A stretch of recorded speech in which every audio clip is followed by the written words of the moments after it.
I'm going to introduce you, Mark, as Mark Fritz, huge on Visage and other distinguished peer-to-peer business networks. It's over to you. And you're okay if we ask questions as we go through, Mark, yeah? Absolutely, absolutely. Just ask as you go. Yeah. Excellent. Good. Let me share the screen here. I'm just going to build ideas and steps here on the screen as we go. So you can just, ask questions if you have them as we go. But, what I found in today's world is we need more context providers. We need people who are better at framing the context. And the first thing I found is that we need leaders, particularly leaders, who have a certain mindset. And let me share a grid with you. Left axis is uncertainty, right axis is complexity. Just a quick question of everybody on. You can open your mic and shout it out. Where is today's world on that grid? Where's today's world on that grid? Top right. Yeah, top right, isn't it? Yeah. So if you think about it, before we had digitalization, globalization, communication, digitalization, and now AI, the world was down. The world was down here. You could find a perfect answer to things. You could find the right answer and so forth, and you could take action, move forward, and fine. Today's world is way, way right, way, way high, probably off this slide. In today's world, there's no more perfect answers. There's only options, right? We need people who can think through the options, have a good critical thinking, business judgment, think through the options, pick one, and keep going. Because if you don't pick an option today, it might not be an option 2 weeks from now. But what I found is there's mindsets around this. There's some A mindset people. They're more like the perfectionists. They're so into the details, the content, and they always want the perfect answer. And if they're waiting for the perfect answer, they're too slow in today's world. You need people who can think in options, who can think broadly, have that right perspective to see all the opportunities there, pick an option and move forward. Yeah. Okay. So what's really important, as I found, is if you want leaders in your organization, you need people who are O mindsets. What I found, if I have a leader below me with an A mindset, they're very high maintenance. In fact, I did a couple mentoring groups a few months ago and so forth. And when we shared this type of concept, there was always at least one or two leaders in the group who said, hey, I have an A mindset in the wrong position. Because an A mindset won't be growing future O mindsets, they'll be growing A mindsets. So what I'd say is that when you have people bring people into your company, test them, because most times people start as A mindsets, but they have to move to become an O mindset if they're going to be a leader and things like this, away from the content. And so what I found is you have to test them, give them some projects to run, see how broadly they look at things, because if they're always down in that A type of mindset, they're not going to be fast enough and they're going to be too slow. But what I found now, when you think about quick question. Sure. Obviously, you don't want to make, as a business owner, founder, you don't want to make recruitment problems, create problems for yourself, recruiting the wrong type of mindset. Would you say, therefore, are there anything you would recommend, like tests or psychometric tests at interview stage that can define that? There's no psychometric tests. What I often use, and I coach people to use, is use scenarios to test their thinking and how broad they are, and so forth. So I found there's two things. That one is give them scenarios, have them think it through, ask them for their assumptions, because the assumptions is a foundation. The assumptions are basically filling in everything we don't know. But also the other thing I found with people is that A mindsets stay A mindsets because their development is very narrow, right? O mindsets have self-development. They're reading books, they're doing different things, they're meeting people. In other words, they're better at leveraging the life experiences of others. Yeah. Now, if you think about it, the A mindset, they're more concerned with content, right? But, the O mindset is more concerned with context. because, you know, they're not there trying to do everything. The A mindsets want to do a lot more themselves. They're the micromanagers. The O mindsets say, hey, my job is to paint the direction and the pace and get my people rallied around to do it and understand who can do it. And so it's really important to have that. If you have an A mindset as a leader, they're running too slow and they're probably looking at the world in too narrow a view. Okay. And so we need people who are much more better at O mindsets. And then when you think about it, you need strong O mindsets leaders. And, you know, when you hire people in, you have to test, can your A's develop in O's? I did a lot of work with corporate councils for many years, and I did sessions in over 25 countries around the world. And I asked the corporate councils, these top lawyers, I said, when you started your career, what did you start at, as an A or an O? They said an A. I was interested in law. But a corporate counsel's job is more a solution provider, right? They're helping their business find legal solutions. Their job is more context than content. Okay. So think about in your own organizations, think about, do I have an A in a position where, you know, I'm basically they're high maintenance and I'm always having to help them have that right context around their work, and they're always searching for those perfect answers. You got to see if they're going to be willing to change, or you're going to have to replace them, because that's going to be a limiter on your business. Yeah. Questions, comments about this mindset? Is it, Okay. I mean, Yeah, I was just thinking, Mark, the term that I use a lot in the things to do with AI is critical thinking. And yes, exactly. Yeah, yeah, okay, brilliant. That's part of the O mindset.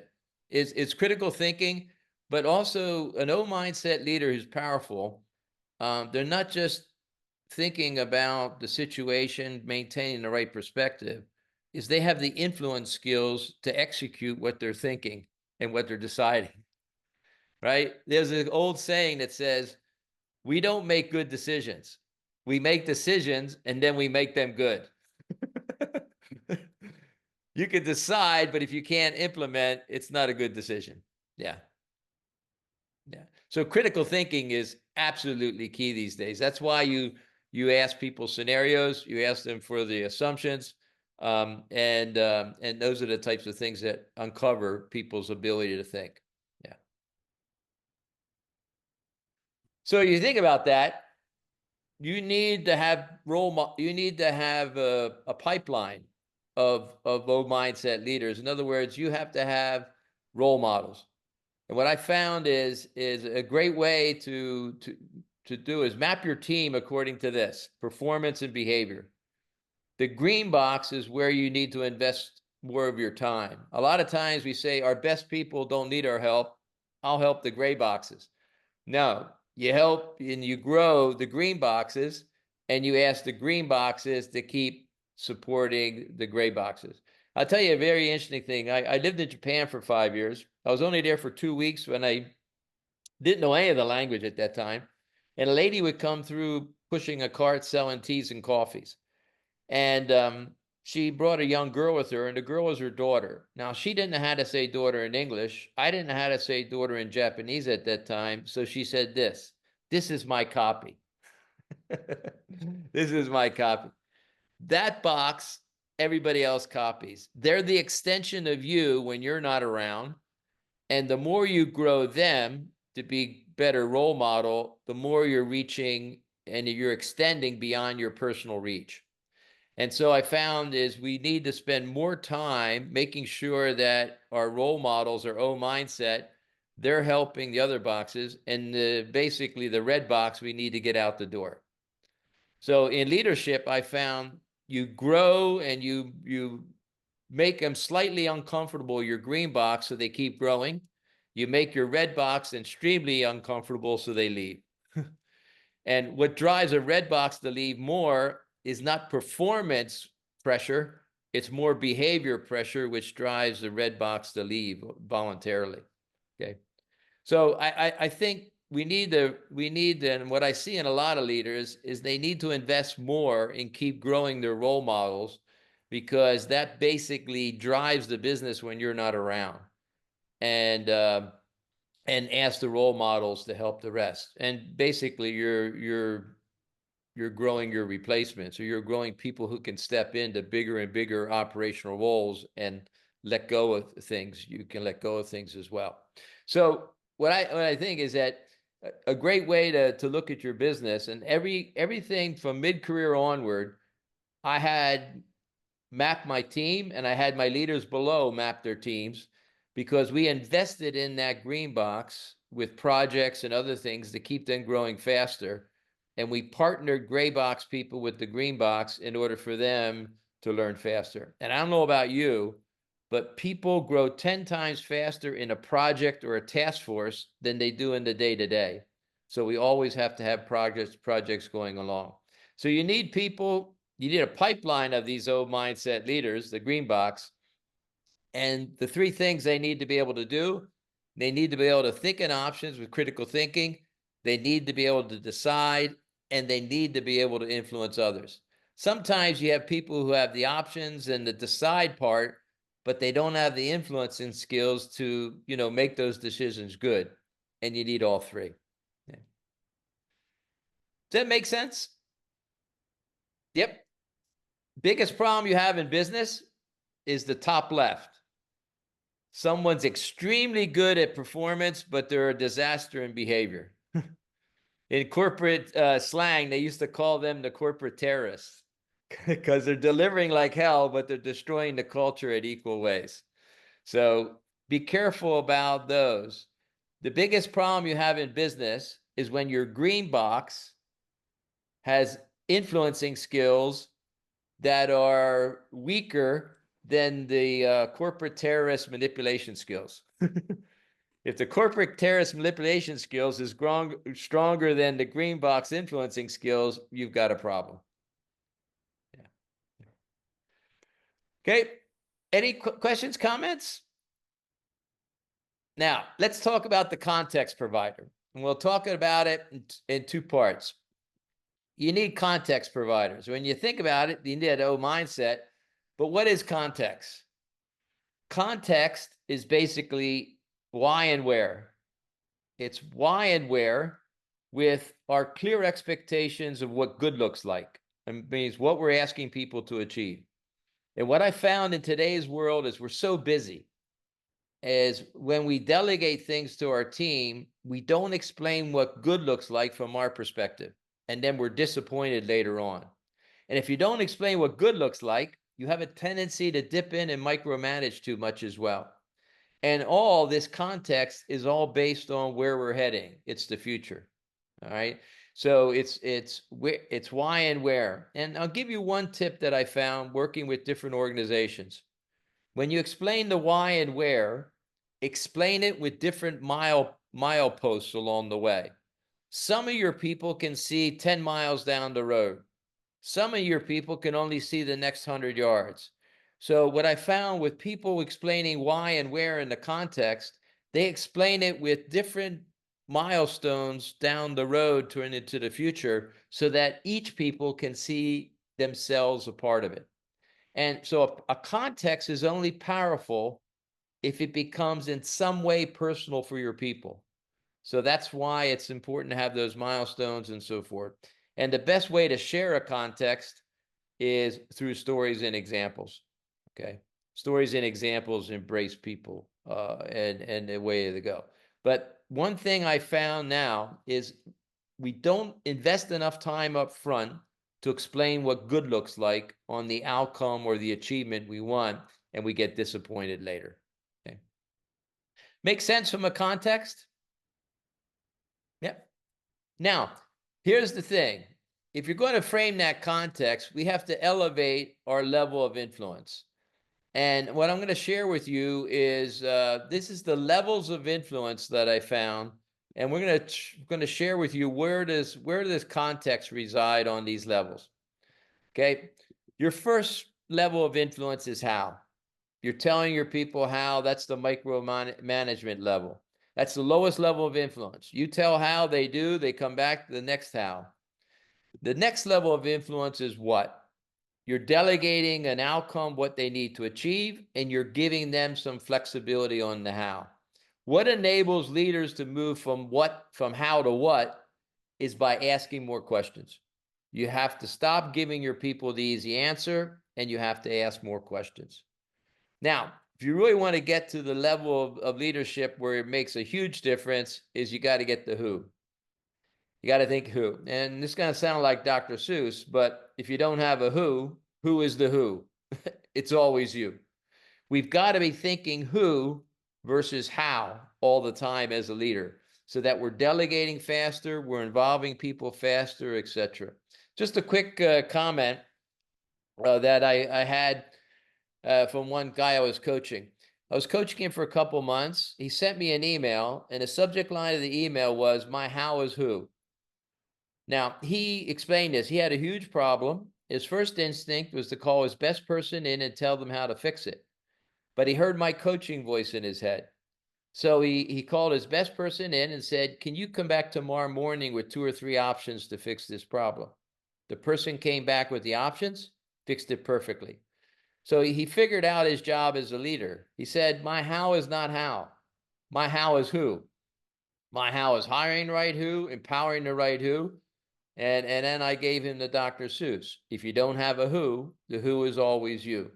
So if you think about it, you need who's that are stronger context providers, okay?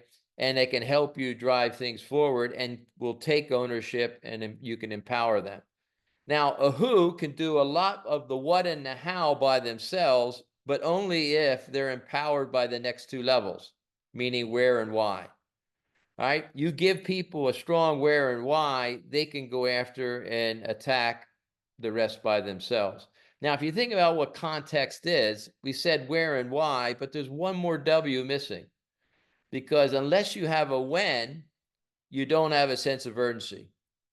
And so, if you give your best people a where, why, and when, they can figure out a lot of the things below.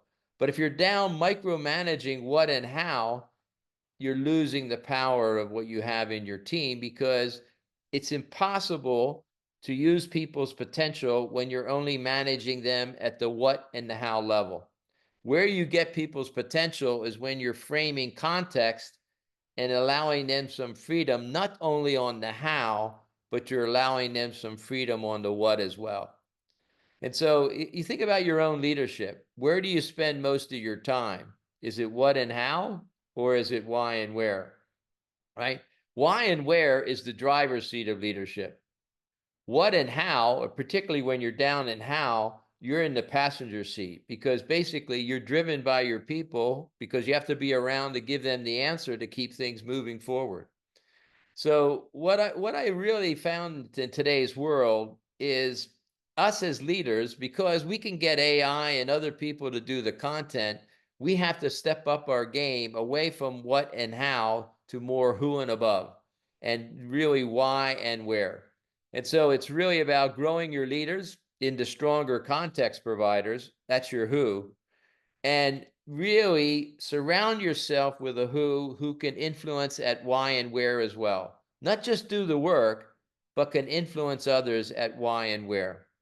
And, if you don't have a who can share a powerful context, the who is always you, and you need to be around all the time. So, interested in your thoughts about that model on the right there. Who context providers are, and at what level of influence is where we have to paint our context. Questions, comments? Yeah, go ahead, Julian. Oh, you're on mute. Yeah, limited experience with managing big groups, but I think this chimes rather well. I think I've experienced tending to over assume kind of knowledge and understanding of context from my people, as it were, my researchers. So I am being drawn back to the micromanagement level in the sense of saying, no, we got to do this, not that. Yeah. This is what we're actually aiming for. Whereas clarifying that context and putting more effort in early to make sure that people are really on top. It's quite difficult, I think, scientifically to do that, because everyone's background is a little bit different from one's own, of course. So one's assumptions need to be challenged. Yeah. But I put my hand up really early on because there's a bigger question that I think is a problem with organizations, which is what I would see. I'd be interested in your thoughts. Organizations are almost being infected by self-interested management that manipulates a company for its own ends as opposed to the ends of the company. And you see this time and again. Well, I mean, I see it through meeting people that have been on the bad end of toxic company culture, to put it bluntly. Yeah, you have a lot of leaders who are working on their personal agenda. When I was leading major transformations, I had often people who were supporting me, but not because they were really agreeing with what we're trying to achieve. It was just helpful for their own personal agenda, right? And the thing is that generally those people have good manipulation skills. And if you don't keep growing your influencing skills to match it, you're going to be manipulated. Yeah. And I think in today's world, we all need to keep growing our influencing skills, because even if you can influence, we need to find ways to influence others with less effort and less time.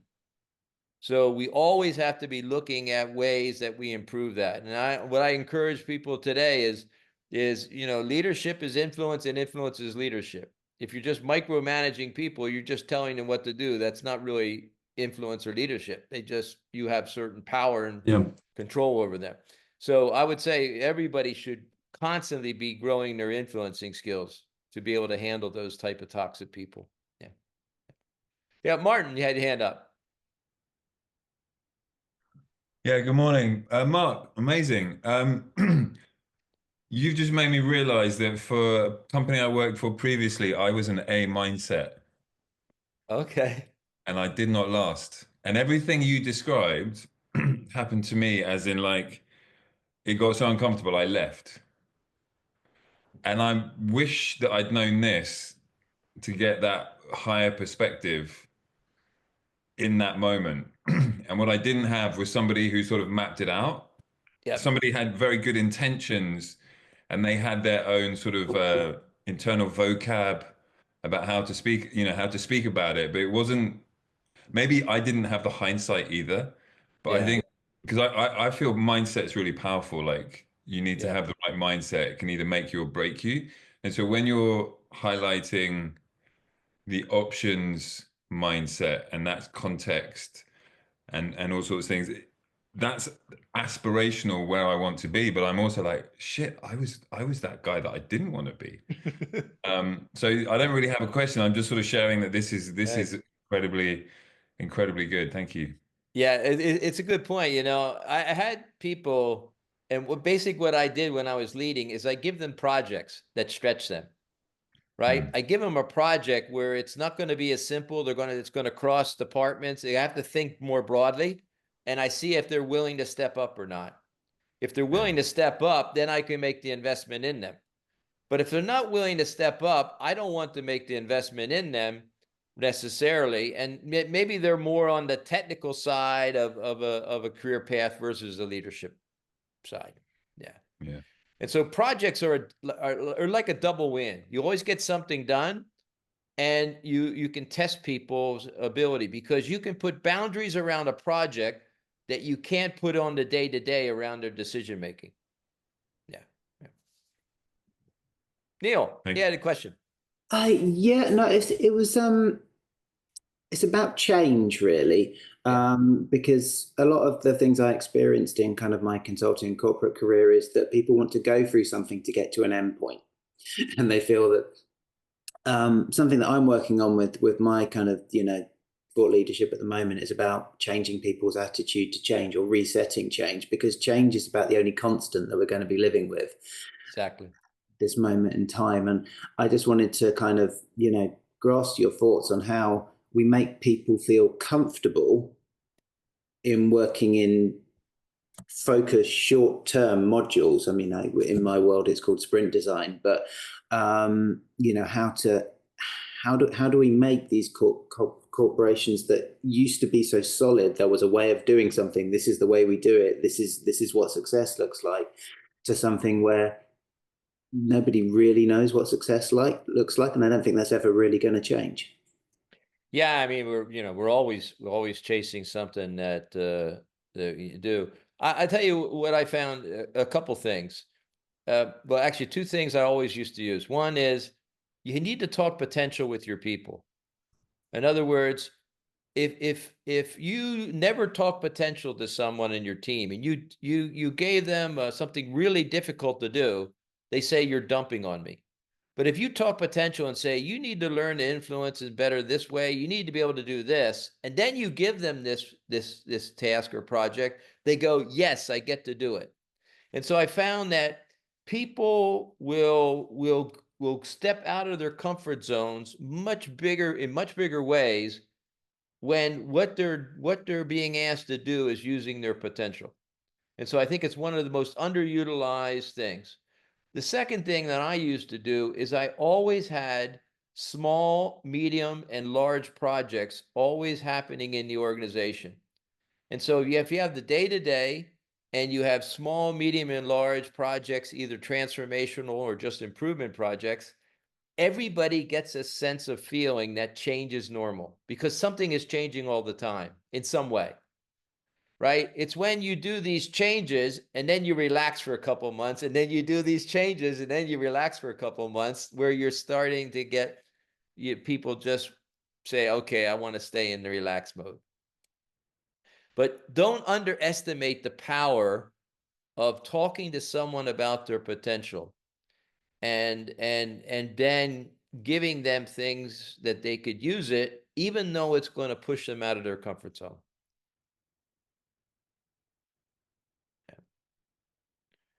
But I'll tell you, here's what I found in leadership now. The people who are getting a lot more done and are running faster, they're spending more in that green box of context.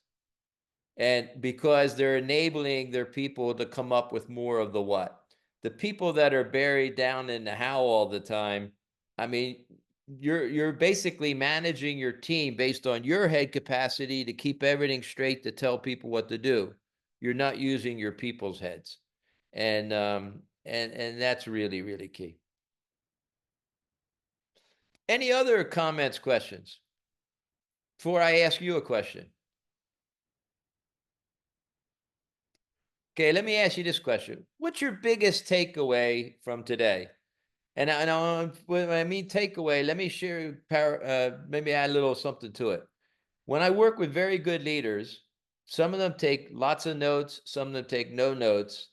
But when they take any type of training or any type of education or any type of learning, they're only searching for two things. Do I need to change my thinking, or do I need to change a habit?